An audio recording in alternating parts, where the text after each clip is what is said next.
vamos a estudiar sobre el pacto de Dios, también lo que se conoce como la teología del pacto. Y eso es lo que Spurgeon tenía que decir en uno de sus sermones sobre esto. Spurgeon decía: la doctrina del pacto divino está en el origen de toda verdadera teología. Se ha dicho que quien entiende bien la distinción entre el pacto de obras y el pacto de gracia, domina la teología. Lo que Spurgeon dice aquí es muy cierto, y espero que nos entendamos esta noche lo importante que es para nosotros entender esta doctrina. Esta doctrina es muy importante para entender, hermanos, porque en esto depende nuestra relación con Dios en el pacto en cual estamos. Entonces comenzamos con párrafo 1 de la confesión de capítulo 7 del 1689. Dice que la distancia entre Dios y la criatura es tan grande que aunque las criaturas racionales le deben obediencia como su creador, aún así estas nunca habrían podido alcanzar la recompensa de la vida a no ser por alguna condescendencia voluntaria por parte de Dios, que a Él le ha agradado expresar en forma de pacto. Esta recompensa de vida se refiere a lo que Adán habría conseguido si hubiera obedecido el mandamiento de Dios de no comer del árbol de conocimiento del bien y del mal. Si puedes, vamos a mirar a Génesis capítulo 2, versículo 16 a 17, dice que y el Señor Dios ordenó al hombre: de todo árbol del huerto podrás comer, pero del árbol del conocimiento del bien y del mal no comerás, porque el día que de él comas, ciertamente morirás. Entonces vemos aquí que Dios le dio a Adán un mandamiento, y eso es el pacto de obras. Es un pacto de obras. Si obedecía el mandamiento, entonces no mueres, sino vives. Pero si no obedecía el mandamiento, entonces morirás. Eso era el acuerdo en este pacto. Ahora, mucha gente dirá que en este pasaje no se menciona el término pacto, y eso es verdad, pero no podemos negar las propiedades y la función de un pacto presente. Dios le dio un mandato a Adán. El mandamiento era una regla, por lo tanto, una ley. Y Dios dijo: si desobedeces, estas son las consecuencias. Si rompes la ley, serás castigado. Pero también hay otro lado de esto. Porque Dios dice que si desobedeces, entonces morirás. Entonces también podemos ver que Dios promete que si obedeces la ley, entonces no morirás. Eso es el acuerdo de este pacto de obras. Vivirás si obedeces la ley. Eso es lo que significa el pacto de obras. Si guardas la ley y obedeces, entonces vivirás. Oseas, si alguien puede leer Oseas 6, versículo 7. Pero ellos, como Adán, ha transgredido el pacto. Ahí me han traicionado. Entonces Adán rompió el pacto, no obedeció, no guardó el pacto que Dios hizo con él. Por eso se dice aquí en la confesión que la distancia entre Dios y el hombre es ahora tan grande.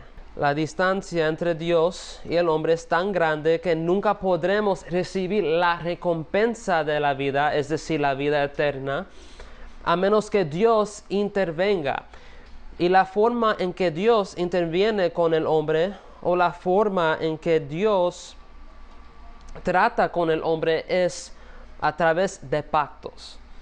Dios elige expresar su intervención con el hombre a través de estos pactos. Párrafo 2, si alguien puede leer. Además, al haberse colocado el hombre bajo la maldición de la ley por su caída, agradó al Señor hacer un pacto de gracia, en cual libre y gratuitamente ofrece vida y salvación por medio de Jesucristo a los pecadores, demandándoles fe en Él para ser salvos, y prometiendo dar su Espíritu Santo a todos aquellos que están ordenados a vida eterna, con el fin de darles la disposición y capacidad para creer.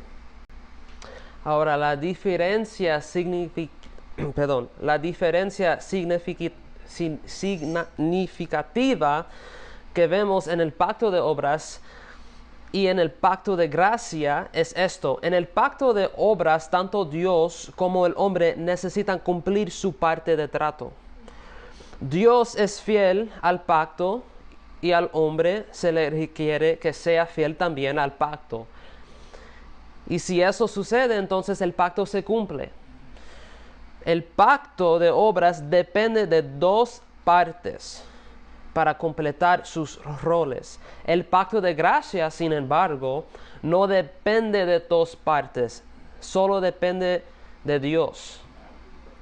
Dios es la persona que es perfectamente fiel en este pacto.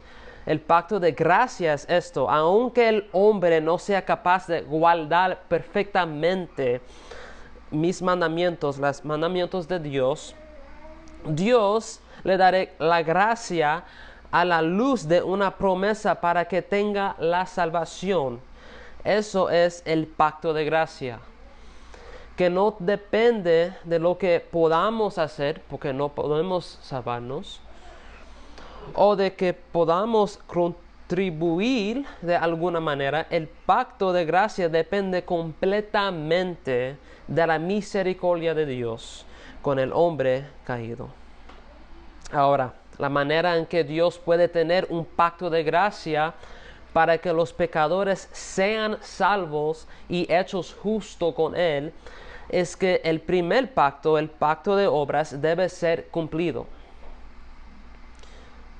Alguien debe cumplir ese pacto de obras para que podamos tener vida eterna.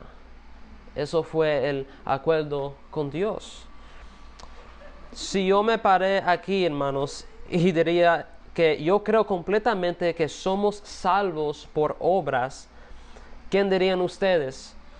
Lo que tenemos que entender es que la base en la que se fundamenta nuestra salvación es la base de completar el pacto, ese pacto de obras. La única manera en que podemos ser hechos justos con Dios es si un nuevo Adán viene y completa el pacto de obras y obedece los mandamientos de Dios perfectamente y nunca falló. Romanos 5:19 dice que porque así como por la desobediencia de un hombre los muchos fueron constituidos pecadores, así también por la obediencia de uno los muchos serán constituidos justos. Entonces, hermanos, somos salvos por obras. Y esas son las obras de Jesucristo, quien vivió una vida perfecta en obediencia al Padre en nuestro lugar. Por Jesucristo recibimos la salvación y por su Espíritu Santo se nos hace capaces de creer en Él, teniendo fe en lo que Él ha hecho en sus obras.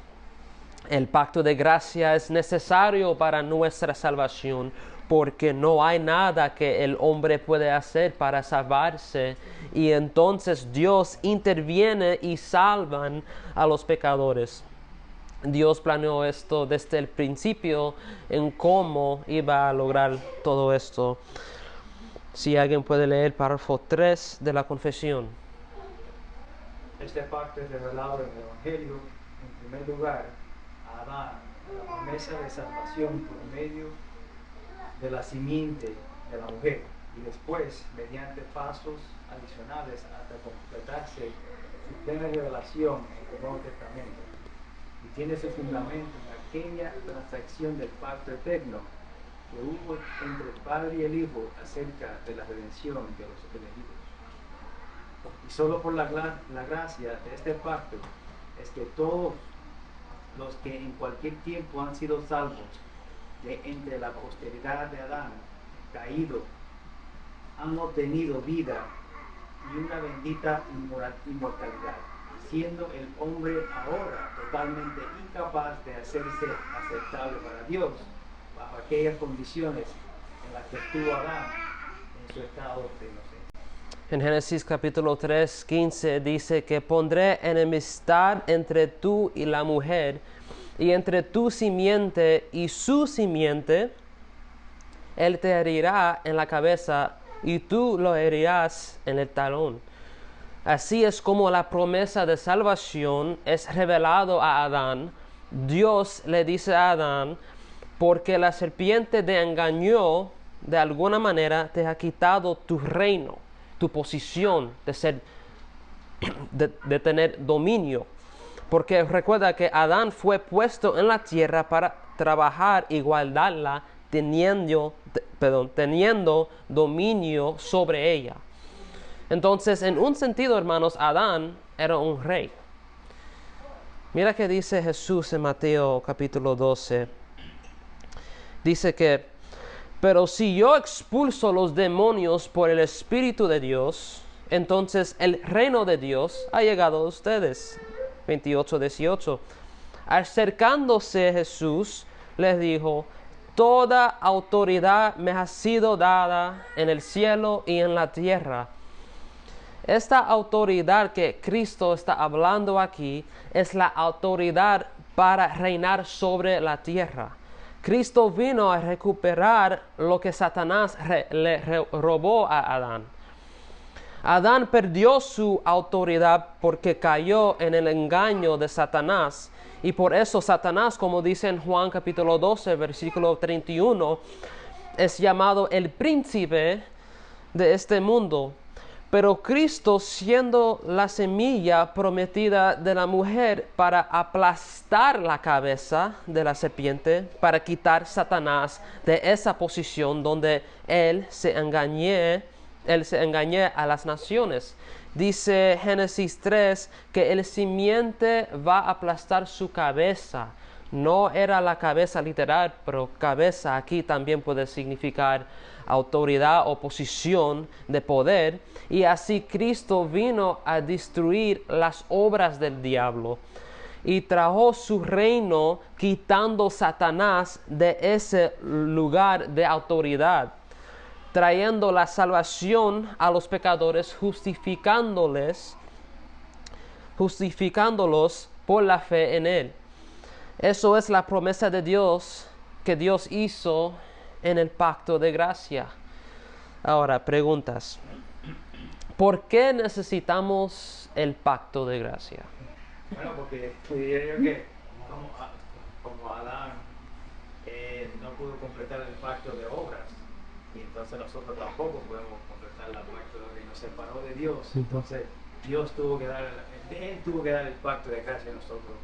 Nosotros no podemos dar ningún pacto hacia Dios, sino Dios a nosotros. Sí, por la caída del hombre, el hombre está en pecado, el hombre no busca a Dios, no quiere a Dios, entonces no podemos ser salvos por la ley, por nuestras obras, porque nuestras obras a frente de Dios es pecaminoso. Ahora necesitamos gracia, y eso es muy importante para entender. Segunda pregunta, ¿qué tiene que ver el pacto de gracia con nuestra vida cristiana? Tiene que ver con todo. Con todo nuestro ser. De ser un cristiano. No podemos ser cristianos sin el pacto de gracia. Amén. ¿Por qué? Porque si el pacto de gracia no estuviera ahí, estuviéramos muertos en nuestros pecados. Amén. Todos iríamos. Entonces lo que el hermano David está explicando muy bien si estamos, para ser salvos, para ser salvados, hermanos, necesitamos estar bajo de ese pacto. Pacto de obras, hombre caído. No podemos buscar ni agradar a Dios. Bajo del pacto de gracia, es gracia. Eso es todo, es pacto de gracia. Dios obra para salvarnos. No hay nada que podemos hacer. La salvación es solo del Señor. Ahora bien, este pacto, el pacto de gracia, se basa en una transacción de otro pacto, que es entre Dios Padre y el Hijo, y es aplicado por el Espíritu Santo, llamados a este pacto el pacto de redención. En el pacto de redención, lo que ocurre es que Dios antes, en la eternidad pasada, hizo un pacto dentro de sí mismo, Padre, Hijo, Espíritu Santo, un plan para salvar al hombre caído. Dios desde la eternidad elige a los pecadores, elige a un pueblo específico, un pueblo particular, para ser suyo, para ser un elegido. El Hijo muere por ellos en su lugar, redimiéndolos para la salvación, y el Espíritu Santo aplica la justicia de Cristo a su cuenta, haciéndolos justificados por la fe y asegurados por la redención que Dios provee a sus elegidos. Como dijimos anteriormente, no podemos estar bien con Dios por el pacto de obras. No podemos estar bien con Dios por el pacto de obras realizadas por nosotros. Hay una diferencia, porque Jesús cumple ese pacto de obras para nosotros. La única manera en que un pecador puede ser justificado y salvado es por la gracia de Dios. Y esa gracia es dada a nosotros por la obra perfecta de Cristo, porque Cristo hizo perfectamente, obedeció perfectamente bajo ese pacto de obras. Y esa justicia que Jesús ganó siendo obediente debajo de ese pacto, añadió su justicia a nuestra cuenta. Aquí estamos bajo de gracia, y eso es el pacto de gracia. Yo quiero concluir con capítulo 8 de la confesión del Cristo, el mediador. Dice: agradó a Dios en su propósito eterno escoger y ordenar al Señor Jesús, su Hijo unigénito, conforme al pacto hecho entre ambos, para que fuera el mediador entre Dios y el hombre, el profeta, sacerdote y rey, la cabeza y el salvador de su iglesia, el heredor de todas las cosas y juez del mundo, a quien dio desde toda la eternidad un pueblo para que fuera su simiente y para que fuera redimido, llamado, justificado, santificado y glorificado por medio de él en el tiempo. Ahora aquí vemos de nuevo en la confesión que Dios se complació en llevar a cabo su plan en un pacto, enviando a su Hijo Jesús para hacer la obra que el Padre le había ordenado hacer. Jesucristo es el nuevo Adán, porque el primer Adán falló en hacer lo que Dios le había ordenado hacer. Adán falló en guardar los mandamientos de Dios, y entonces Cristo, quien es el hombre perfecto, obedeció los mandamientos de Dios. Cristo, siendo el nuevo Adán, cumplió todo lo que Adán no cumplió y aún más. Primero de Timoteo dice, capítulo 2, versículo 5, dice que porque hay un solo Dios y también un solo mediador entre Dios y los hombres, Cristo Jesús. El primer Adán desconectó el hombre de Dios. El nuevo Adán, Jesucristo, es el puente entre Dios y el hombre y el único puente hacia Dios. Jesús es el único camino. Una vez oí decir a un famoso predicador, yo creo que fue Joel Osteen, un charlatán de verdad, él dijo que Jesús es el camino hacia Dios, pero aún eso hay muchos caminos a Jesús. No, hermanos, Jesús es el único camino. Dice Juan capítulo 6, versículo 44, Jesús dice que nadie puede venir a mí si no lo trae el Padre que me envió, y yo lo resucitaré en el día final. Juan 14, versículo 6, Jesús le dijo, yo soy el camino, la verdad y la vida. Nadie viene al Padre sino por mí. Jesús es el único camino hacia el Padre, hacia Dios. Y Él es el mediador entre Dios y el hombre, entre Dios y nosotros.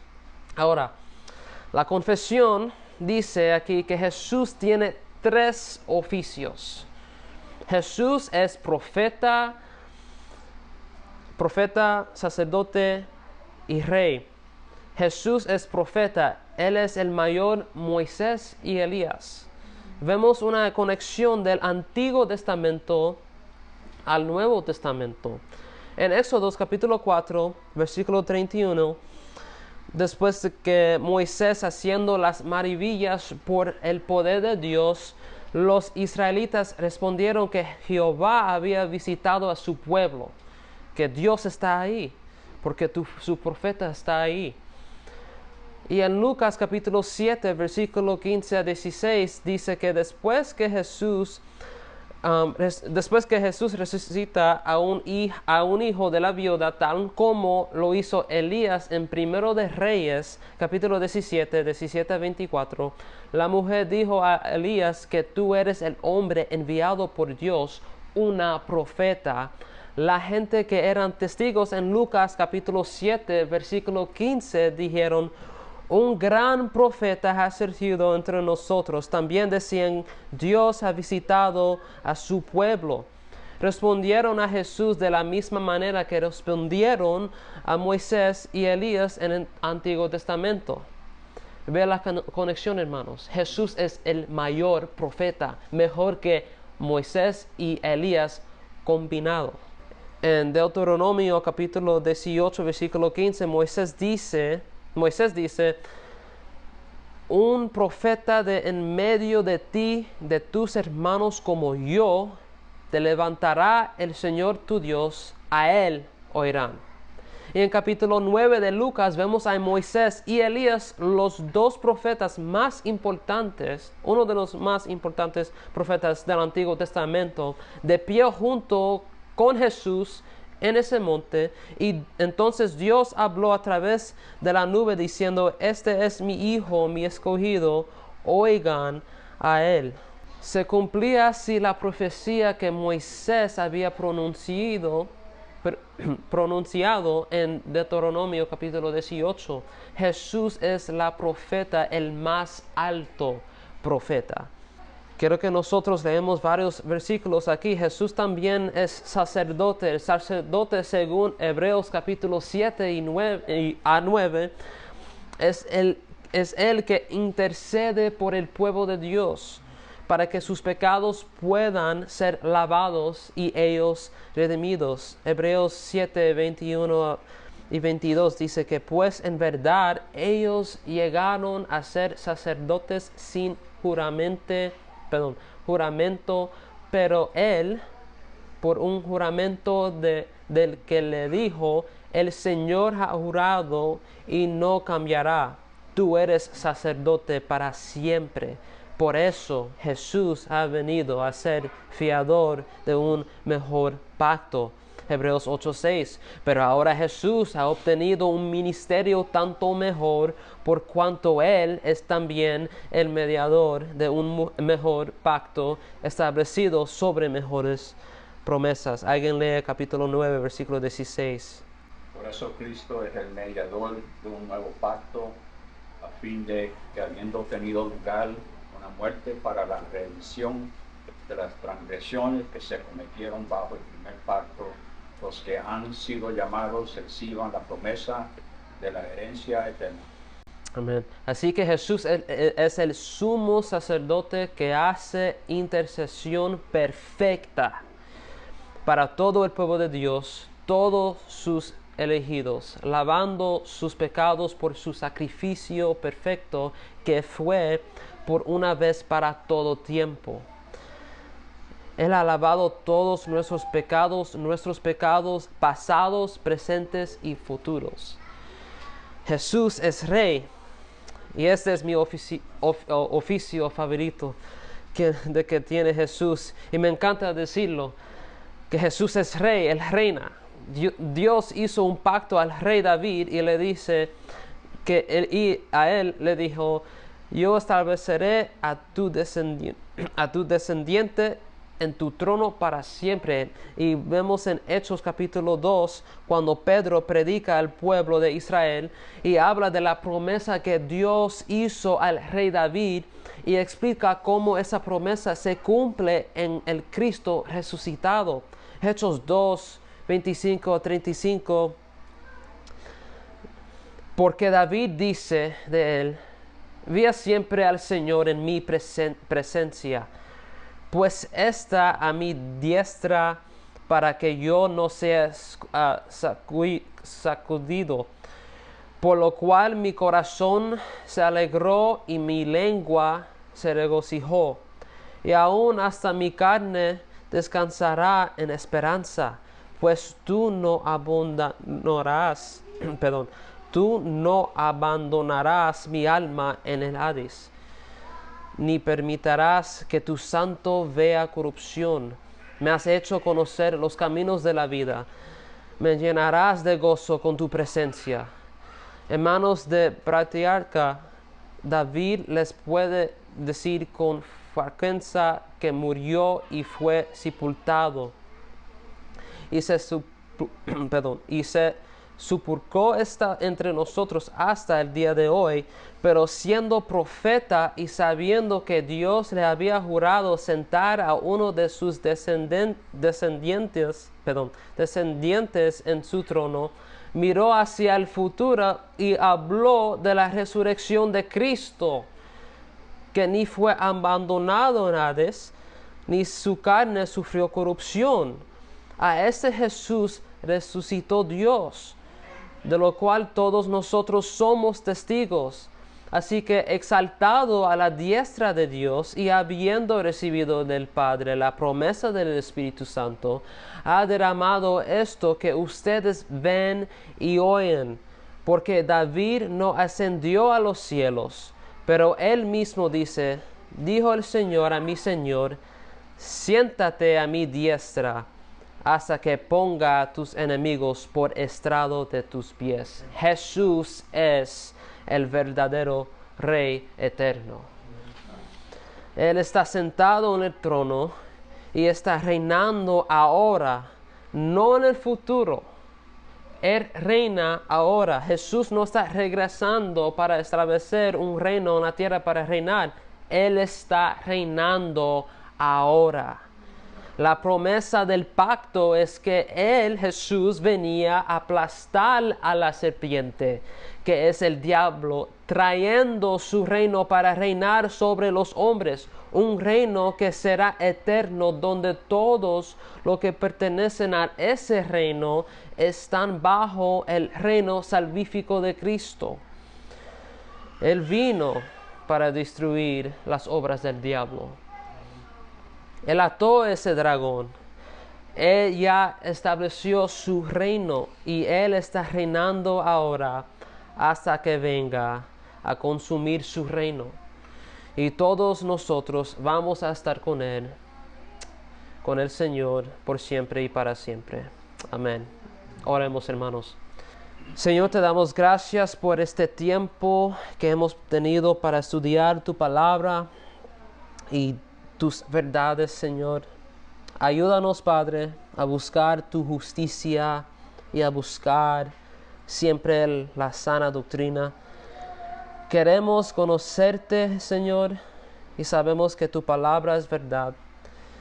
Espero que todos los hermanos aquí han sido edificados esta noche y que nos vayamos a nuestras casas con tu palabra guardada en nuestros corazones y practicada en nuestras vidas, Señor. Oremos esto en el nombre de nuestro Señor Jesucristo. Amén.